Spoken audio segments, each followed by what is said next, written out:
तो भाई राम राम सब ने। आज हम ये जो प्रीवियस ईयर क्वेश्चन पेपर के सेट कर रहे थे उसका सेट नंबर 3 है। पटवारी परीक्षा हुई थी ये 15/4/2016 को।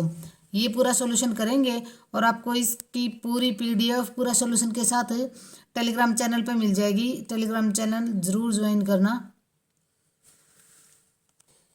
क्वेश्चन नंबर 1 अभी मराठों तथा अहमद शाह अब्दाली के बीच हरियाणा में कौन सा युद्ध हुआ था? तो ये युद्ध हुआ था पानीपत का तीसरा युद्ध, और ये युद्ध हुआ था 14 जनवरी 1761 को। पानीपत के तीनों युद्धों के बारे में थोड़ा सा पढ़ लेते हैं। पहला युद्ध हुआ था 21 अप्रैल 1526 को बाबर और इब्राहिम लोदी के बीच में। दूसरा युद्ध हुआ था 5 नवंबर 1556 को अकबर और एमू के बीच में। और तीसरा युद्ध हुआ था 14 जनवरी 1761 को। देखो 14 जनवरी को अपना संक्रांत आती है ना, तो उसी दिन मराठों ने इस दिन को शुभ माना था और उसी दिन ये पानीपत की तीसरी लड़ाई है ना जो ये शुरू हुई थी। तो 14 जनवरी 1761 को पानीपत का तीसरा युद्ध हुआ था। हरियाणा के किस जिले में सरसों की सर्वाधिक खेती की जाती है? तो ये है हरियाणा के किस जिले में सरसों की सर्वाधिक खेती होती है? तो ये होती है महेंद्रगढ़ में। और सिरसा में सबसे ज्यादा कपास होती है। कन्नौड़ का किला किस जिले में स्थित है? तो ये है भाई महेंद्रगढ़ में। और ये बलबन के समय में बनवाया गया था। ये बलबन के समय में बनवाया गया था। और कन्नौड़ का किला कहाँ है? महेंद्रगढ़ में। हरियाणा का सबसे कम साक्षरता वाला जिला है मेवात। इसकी है 54.8% है इसकी साक्षरता दर। अगर 54-55 हो तो हमें 55 करनी है, और अगर 54 हो और 57 हो मतलब 56 नहीं हो तो हमें 55 नहीं हो तो हमें 54 करनी है। एक्यूरेट है इसकी 54.8% मेवात की। और सबसे ज़्यादा पूछे तो है ये गुरुग्राम की 84%, 84.7%। और अगर 84 और 85 हो तो हमें 85 करनी पड़ेगी भी, क्योंकि 84.7 हो गया ना। और टोटल हरियाणा के पूछे तो 75.6% साक्षरता दर है। हरियाणा के गठन के समय यहाँ कितने जिले थे? तो हरियाणा के गठन के समय यहाँ 7 जिले थे भाई। तो इसकी एक ट्रिक है घर जेके में। तो देखो घर जेके में ये ट्रिक है। हरियाणा के गठन के समय 7 जिले हमें मिले थे। तो जी से बनेगा गुरुग्राम, एच से बनेगा हिसार, ए से अंबाला, आर से रोहतक, जे से जींद, के से करनाल बनेगा। ये के 3 है लेकिन ये करनाल है। और एम से महेंद्रगढ़। तो गठन के समय 7 जिले थे हरियाणा के पास। नहीं करूँ। कोस मीनारों का निर्माण किसने करवाया था? तो कोस मीनारों का निर्माण करवाया था भाई शेरशाह सूरी ने। शेरशाह सूरी ने ना प्रत्येक कोस पर एक मीनार बनाई थी। अब भी हरियाणा में 88 कोस मीनार है। एक कोस मीनार पानीपत और करनाल सड़क पर है कोहड़ गांव के पास में। तो कोस मीनारों का निर्माण किसने करवाया था? शेरशाह सूरी ने। देखो जैसे कोस मीनार क्या होती है, जैसे पहले यात्री जाते थे तो वो अपने भाई आराम करने के लिए वहां आराम कर लेते थे कोस मीनारों पे। थोड़ी सी यूं जगह ऐसी बनाई थी कि कोई पानी पी ले, वहाँ आराम करना चाहे तो ना आराम कर ले। ज़्यादातर पहले पैदल ही चलते थे ना, तो कोस मीनारों का निर्माण इसलिए करवाया था ताकि यात्री आराम कर सकें। एक एक कोस पर थी ये। और अब हरियाणा में 88 कोस मीनार बची हुई हैं। और एक कोस मीनार कहाँ है देखने के लिए? पानीपत और करनाल सड़क पर है कोहड़ गांव के पास। मोरनी की पहाड़ियाँ किस जिले में है? तो मोरनी की पहाड़ियाँ हैं पंचकुला जिले में। हरियाणा के मध्य में स्थित हृदय हरियाणा कौन सा नगर है? तो ये है भाई जींद। अगर देखो जींद और रोहतक दोनों दे रखे हैं तो हम जींद को करेंगे। अगर रोहतक भी साथ में है और जींद भी है तो जींद को करेंगे। अगर जींद नहीं है तो हम रोहतक को कर सकते हैं। और जींद है ना पंजाब के संगरूर से अलग करके बनाया गया था। जींद कहाँ से अलग करके बनाया गया था? तो पंजाब का जो संगरूर है उससे अलग करके जींद को बनाया गया था।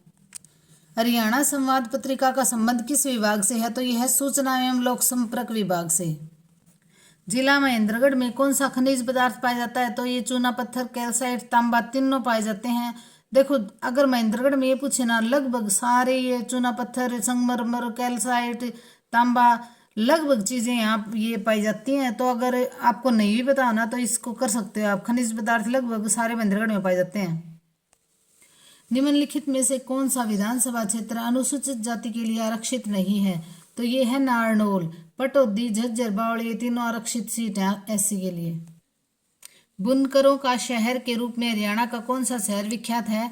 तो ये है पानीपत। दरी, गलीचे, कंबल सारी चीजें यहाँ से बनती हैं। हिसार नगर की स्थापना किसने की थी? तो फिरोज शाह तुगलक ने की थी। और ये 1354 में बसाया था भाई। प्रसिद्ध फिल्मी नायक सुनील दत्त का संबंध हरियाणा के किस जिले से है? तो ये यमुनानगर से है। सन 1930 में पंजाब प्रांत के जिले झेलम जो पाकिस्तान में है वहाँ के गांव खुर्द में जन्मे थे ये। और जो ये भारत पाकिस्तान का विभाजन हुआ तब ये यहाँ यमुनानगर के मंडोली में आके बस गए थे। बाद में ये मुंबई गए थे। इनके निम्न में से कौन से हरियाणा के मुख्यमंत्री नहीं थे? तो GD तपासे हरियाणा के मुख्यमंत्री नहीं थे। भिंडावास वन्य जीव अभ्यारण्य हरियाणा के किस जिले में है? तो ये है झज्जर में।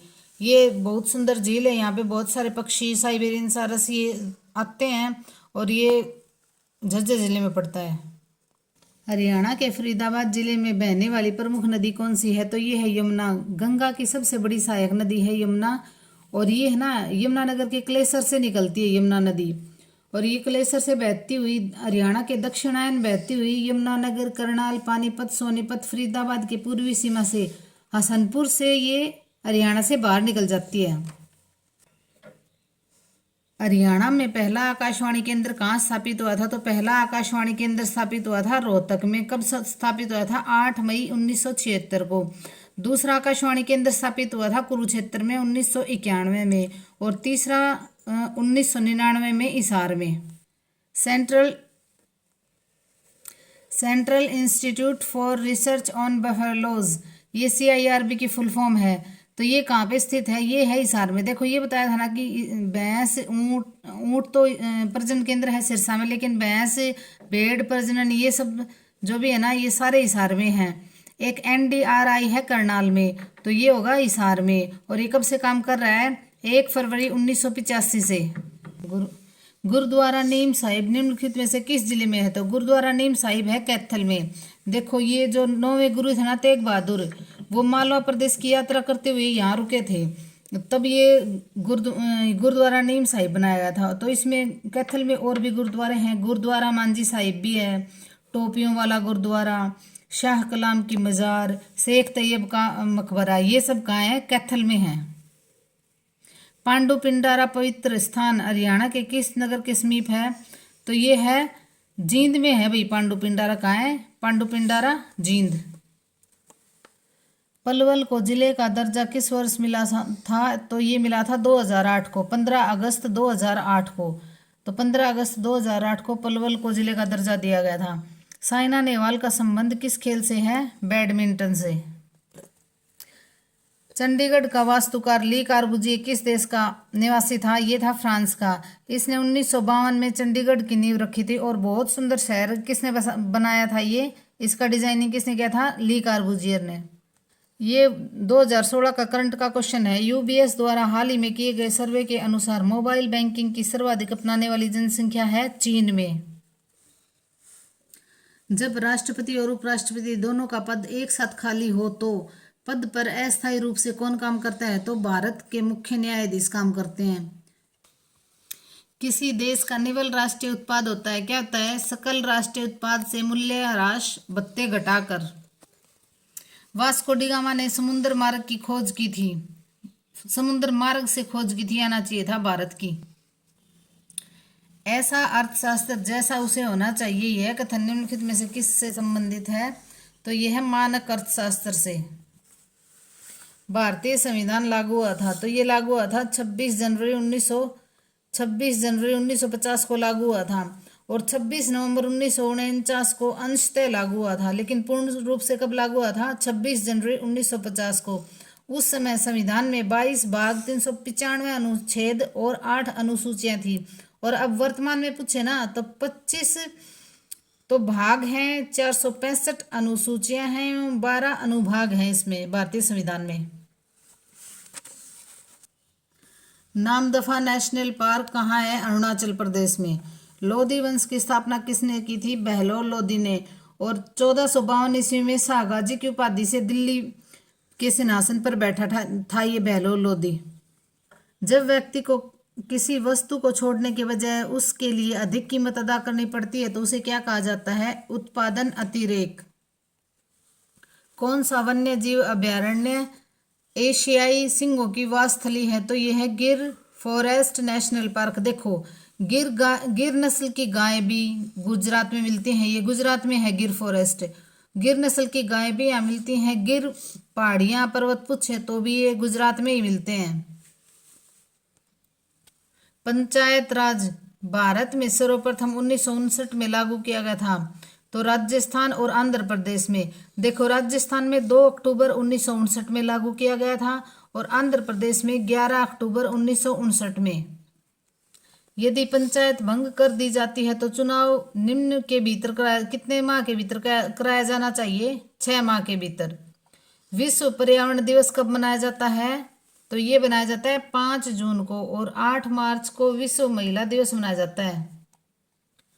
वर्ष 1923 में किसने स्वराज पार्टी की स्थापना की थी? तो मोतीलाल नेहरू और CR दास ने। देखो 1923 में इलाहाबाद में चित्तरंजन दास व मोतीलाल नेहरू ने कांग्रेस के अंतर्गत स्वराज पार्टी की स्थापना की थी।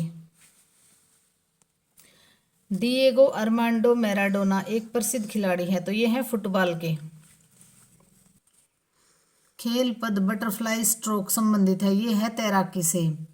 निम्नलिखित में से कौन सी धातु जल के साथ अभिक्रिया करके हाइड्रोजन उत्पन्न करती है? तो यह है कैडमियम। निम्नलिखित में से कौन सा पादप से कुनैन प्राप्त की जाती है? ये सिनकोना से प्राप्त की जाती है। मानव शरीर का सबसे कठोर भाग है दांत का इनामेल। सूखी बर्फ होती है ठोस कार्बन डाइऑक्साइड। एक सूची छिद्र कैमरा द्वारा बनाया गया प्रतिबिंब होता है वास्तविक और उल्टा। निम्नलिखित में से किस द्रव का घनत्व सबसे कम होता है? तो ये होता है पेट्रोल का।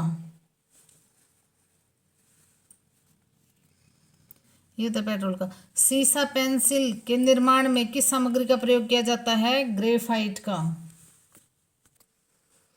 मानव हृदय में कोष्ठकों की संख्या होती है 4। मादक पेय सामान्यतः बनाए जाते हैं एथेनॉल से। पेरिस ऑफ प्लास्टर इससे बना है। तो ये बना है जिप्सम से। कैल्शियम सल्फेट को जिप्सम कहा जाता है भाई। अक्टूबर 2016 में कौन सा देश 8वें ब्रिक्स शिखर सम्मेलन की मेजबानी की थी? तो भारत ने की थी भाई ये 2016 में। भारत के किस राज्य में विश्व का पहला सफेद बाघ सफारी आरंभ किया गया है? तो ये मध्य प्रदेश में। प्रधानमंत्री मोदी ने स्टैंड अप इंडिया योजना का शुभारंभ कहाँ किया था? कहाँ से किया था? नोएडा से। ये भी उद्यमियों के लिए है। 10 लाख से 100 लाख तक की ऋण सुविधाएं इनको दी जाएगी और ये महिलाओं SCBC की महिलाएं जो हैं उनके लिए भी है। हाल ही में UIDAI ने 100वां करोड़ आधार बनाकर ऐतिहासिक लैंडमार्क को छुआ है। पहला आधार किस वर्ष जारी किया गया था? 2010 में। 2010 में। तो UIDAI की फुल फॉर्म भी पूछ लेते हैं। Unique identification authority of India. और ये ना पहला आधार 2010 में बना था। 2010 में आधार शुरू किया था। काजीरंगा राष्ट्रीय उद्यान कहाँ स्थित है? ये है असम में। एक सींग वाले गैंडे के लिए फेमस है ये। प्रसिद्ध गान सारे जहां से अच्छा रचा था किसने? मोहम्मद इकबाल ने। राष्ट्रीय सामुदायिक विकास संस्थान कहाँ स्थित है? तो ये है हैदराबाद में। और राष्ट्रीय सामुदायिक विकास संस्थान हैदराबाद में है। राष्ट्रीय ग्रामीण विकास संस्थान भी हैदराबाद में ही है। सज्जन का विलोम होगा दुर्जन। देखो निम्न पंक्तियों में रस कौन सा है? राग है कि रूप है कि रस है कि जस है कि तन है कि मन है कि प्राण है कि प्यारी है कि। तो इसमें देखो भाई रूप, तन, रस, प्यारी। तो इससे क्या पता चल रहा है कि इसमें क्या होगा? श्रृंगार रस होगा। तो श्रृंगार रस का स्थायी भाव क्या होता है? रति होता है। तो इसमें श्रृंगार भाव रस है। लक्ष्मण का पर्यायवाची शब्द है सौमित्र। तो देखो कपीस, कपीस क्या होता है? हनुमान जी के लिए ये शब्द यूज होता है कपीस। लंकेश रावण के लिए। और सौमित्र लक्ष्मण का पर्यायवाची है सौमित्र। अत्यावश्यक शब्द का सही संधि विच्छेद है अति जमा में आवश्यक। ये यण संधि है। अशुद्ध वर्तनी का चयन कीजिए। तो ये शुद्ध है, ये है जीर्णोद्धार अशुद्ध। इकलौता शब्द में समास है। तो इकलौता शब्द में समास है द्विगु। निम्न पंक्तियों में कौन सा अलंकार है? माला फेरत युग गया, फिरा न मन का फेर, कर का मन का डारी दे, मन का फेर। शब्द एक से अधिक बार आए और भिन्न भिन्न अर्थ प्रकट करे तो उसमें होता है यमक अलंकार। देखो मन का फेर आया हुआ ना, तो इसमें यमक अलंकार है। निम्नलिखित में से उपसर्ग रहित कौन सा शब्द है? तो इसमें है मिलान। कु भी उपसर्ग है, उप उपसर्ग है और ना भी उपसर्ग है, लेकिन मिलान में कोई उपसर्ग नहीं है, तो इसका आंसर ये होगा। नायक में संधि है, कौन सी संधि है? अयादि संधि है नायक में। छठी का दूध याद आना, मुहावरे का क्या अर्थ होगा? तो कठिनाई का अनुभव होना। लाइक शेयर और सब्सक्राइब करना वीडियो को, और इसकी पूरी पीडीएफ आपको टेलीग्राम चैनल पे मिल जाएगी, और टेलीग्राम चैनल को आप जरूर ज्वाइन करना, और विद सॉल्यूशन है भाई पूरी पीडीएफ।